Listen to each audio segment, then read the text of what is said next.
Welcome to Olympian Water Testing, giving you the best in water analysis. Today we're looking at the CDC community water fluoridation, and we want to assess fluoridation growth. Now we can see it right here in this table.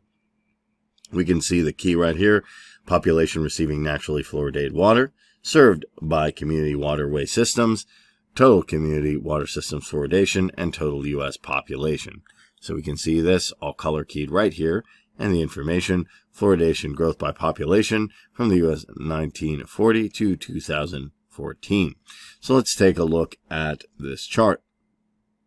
Just to take a look, in 2018 we can see the different categories we have: receiving fluoridated water natural, receiving fluoridated water total, and served by community water systems, the total U.S. population, the percentage of the U.S. population receiving fluoridated water, and percentage of population served by community water systems receiving fluoridated water.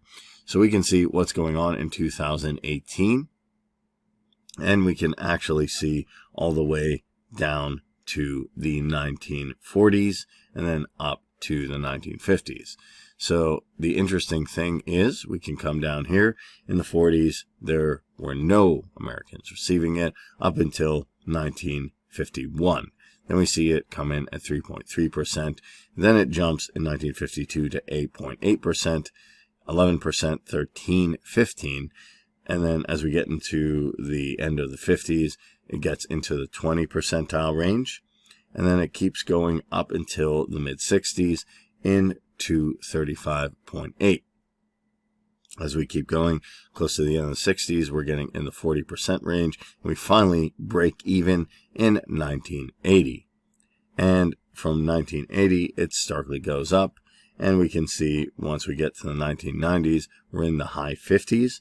And then once we reach the 2000s, we're almost into the 60 range. And it goes up all the way to 63.4%. We can also see the percentage of population by community water systems getting fluoridated water, and that goes up to 70%.